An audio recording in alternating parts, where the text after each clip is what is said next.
friends. Welcome to AS American Integrated English Program. Take your books, and we have come here to the interview skills number 2. Totally, we have come here to the video number 107. Already we have seen about grammar, social etiquette, stage presentation, American accent training. Then we have come here for the interview skills. The most important. What is interview? A company who is going to recruit you, try to find out how good you are technically, in soft skills, how you're going to communicate with others, the psychometric test, what is your mentality. So here, the reasons for interviewing the candidates, what is the reasons for, what are the reasons and what is the reason. In an interview, many questions will be asked to you. They'll ask you many questions to check the candidate's suitability for the job, whether it is a marketing, whether it is for production, whether it is for quality control, whether it's for HR, human resource. They will try to check you how good you are. Are you suitable for the company? The qualities the recruiters expect from the candidates. What are the qualities? What should be the qualities you should possess? Number 1, it is the good communication skills. Very important. How good you are in your communication. Especially in a multinational company, they check your English capacity. How do you speak? How do you write? How do you read? How do you listen? How do you understand others? The communication skills plays an important role. Number 2, technically they should be good. In an interview they ask you, they won't expect you to be technically to be good. If you're a software engineer, you should be good in software. If you are a mechanical engineer, you should be good in mechanical. If you are an electrician, as electrical work, you should be very good. So technically, they expect you to be good for the right profession. So communication, and the second is technicalities. Number 3, skillful for the job. Are you skillful? Just merely learning techniques and merely, if you're a good communicator is not good, you need extra qualification. What is that? You should be skillful for that particular job. Special skills. Do you possess the special skills? 4, the candidate's ability to adjust the company's values, principles and work ethics. Number 4th quality. Each company has its own values. They have their own principles. They have their own work ethics. Will you be able to adjust with the company? So number 1 is communication. Number 2 is technicalities. Number 3 is skillfulness. Number 4th is whether you will be able to adjust with the company's ethics and principles. 5th, physically and mentally, whether the candidate is suitable for the job. Are you physically good? Are you mentally ready to accept the job? So your physical fitness, mental fitness are assessed. Number 6, so what are the qualities they expect from the candidates? Whether the candidates are ready to accept the rules and conditions of the company. Whether will you be able to adjust and accept the rules and regulations of the company. And the number 7th, whether the candidate will stay in the company for a long time. Are you going to get committed to the work and the company? Are you going to stay there for the company for a quite long time? Or will you be going off in between? So they expect the candidate should stay in the company for a long time and bring name. So the employee should bring name, fame, laurels and benefits for the company. So they expected you to bring name, fame, laurels and benefits for the company.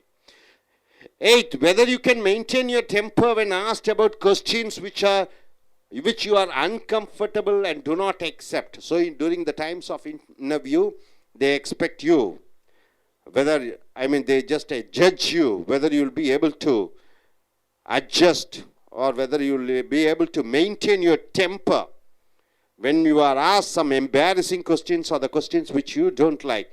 They will try to see how good you are able to answer or maintain what will be your response for uncomfortable questions. 9th, the ability to check whether you will be able to think and speak with open mind. Are you prepared and coming there for your interview, or whether you will be able to speak from your open mind, just freely, or are you going to suit the answers according to the questions, or you are telling the answers from your heart or mind.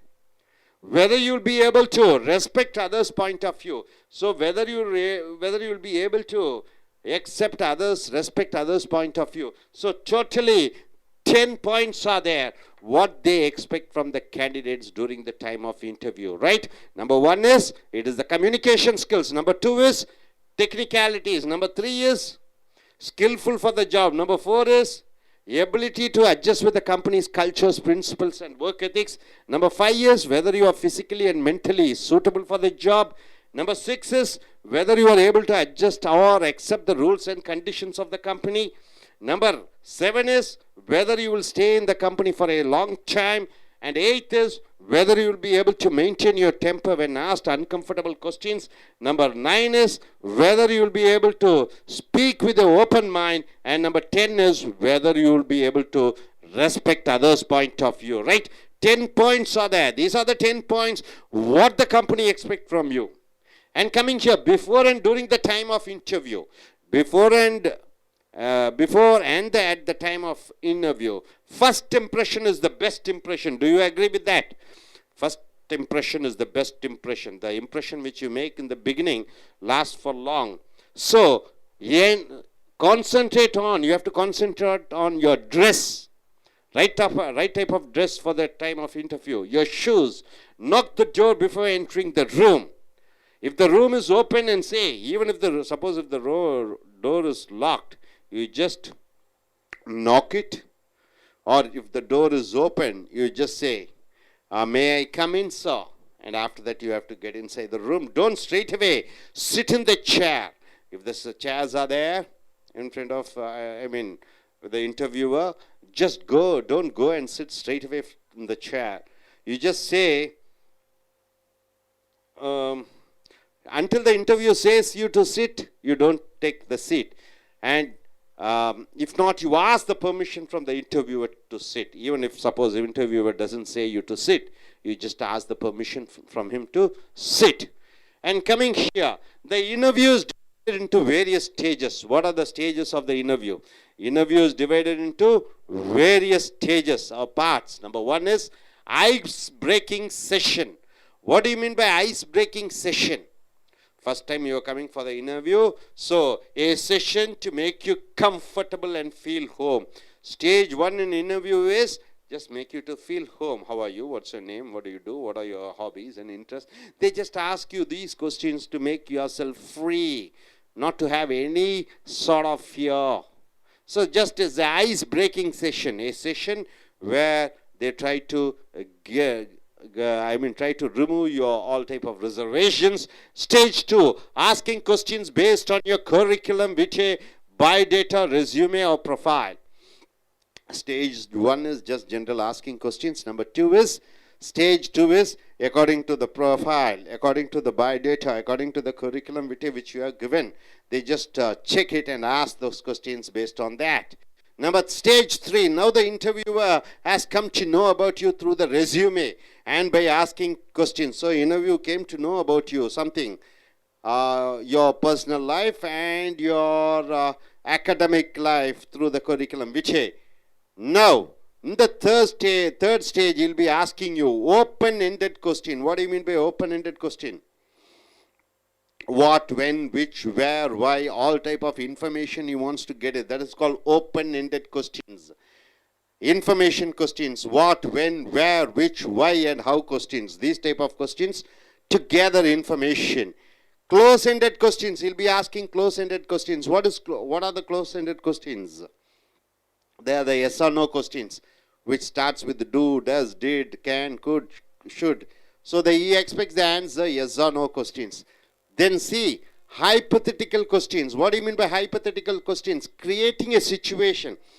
They'll make you to create a situation, asking you to take a role to see what your response will be in that situation. They may ask you, suppose if we give a job in Mumbai, will you be able to go? Will you be going there? So they create a situation. Suppose the company is in a difficult situation. So what will be your response? So they create an hypothetical situation, and they'll be asking you, what will your role be there? What you are going to do that to rectify those things. So hypothetical questions. So stage 1 is ice-breaking session. Stage 2 is asking questions according to your biodata or profile. Stage 3 is he'll be asking you open-ended question, close-ended question, hypothetical questions. Now, what you should speak and you should not speak in an interview. What you should speak and what you should not speak in an interview. In an interview, you should never speak bad or ill about your present job or your previous job. So you have come there for an interview. You are working in some other company. You want to join in their company. You should not say bad about the previous company or the present company which you are working. You should not say bad about the company. Never speak ill about your past higher authorities. Don't speak bad about your ex-manager or the present manager whom you are working with or your seniors. Don't say bad about them. Never say lies or exaggerate the matters and speak. Never say lies. Don't exaggerate. Exaggeration means what? Saying something which is not true. So never exaggerate the matters and speak. Do not get agitated when the interviewer is provoking you to get angry when asking questions which you do not like. So during the time of interview, the interviewer will be asking certain questions to make you to lose your temper or to make you to get wild. Don't ever succumb to those type of questions. And if he asks you those type of questions, be quiet. Don't be adamant and rigid on certain things. Certain things, don't be adamant. Don't stick on to your point. If the interview is having views opposite to your views, respect his views. Suppose if you say, yes, Indian companies are best, and he says American companies are best or multinational companies are best, respect his views. Don't be rigid on your views. If you want to leave the present job and join in a new job, say to the interviewer that you are leaving the present job because you want to face more challenges, more responsibilities and more exposure. From the present company you are working, you want to join in a new company. So during the time of interview, never speak bad about the old company, never speak ill about the old managers. You say that you want to join in this new company for what? Exposure. For what? You want to have more challenges and more responsibilities. You can also say the growth with the present job is limited, so you want to join in a new company. You can also say in the present job which you are working, you don't get much salary, you don't get much incentives, there's no much of perks, so you want to join in a new job. Also you can say you want to be good learner. You can also say you are joining in a new company from the previous company, the present company you are working, to a new company. And during the time of interview, you can say that you want to be a learner. So you want to join in the new company. In 8 point, when they ask a question, what is the salary you expect? Suppose they ask you, what is the salary you expect? Don't say an amount ranging, for example, 20,000 to 30,000 a month. Suppose if they ask, what is the salary you expect? Don't immediately say 20,000, 30,000, 50,000. Don't say. Instead say, if the interviewer says, about your salary, suppose he asks about your salary, what is the salary you expect? You ask him, in turn you ask him the question about the pickup facilities. Okay, you are going to the company, what are the pickup facilities from the place where you are staying and for the company where you are going? Incentives, what do you mean by incentives? Extra money given for work, just to encourage you. Ask about the incentives, ask about the medical allowances. Medical allowances, so what are the benefits the company is giving? Extra benefits, the loans which you are eligible to borrow. You also ask him, what are the loans I can get in future if I join in your company? Rather than straight away saying, what is the salary you expect? Rather than saying an amount, you ask all these questions: pickup facilities, loan amount, medical allowances, incentives, perks, and extra allowances, what the company is going to give you. So, my dear friends, what you have seen is interview. The reason for interviewing is to find out whether you will be able to whether you have the suitable qualities for the company, and the qualities of the good interview, good candidates are communication skills and technical skills. You have seen all those things. Then we have come here, before and during the interview, what you have to do. And here the stages of interview. It is stage 1, ice-breaking session. Say stage 2, based on your curriculum material, they'll be asking you. Stage 3 is the open-ended and close-ended question with a hypothetical situation given to you. What you should not do in your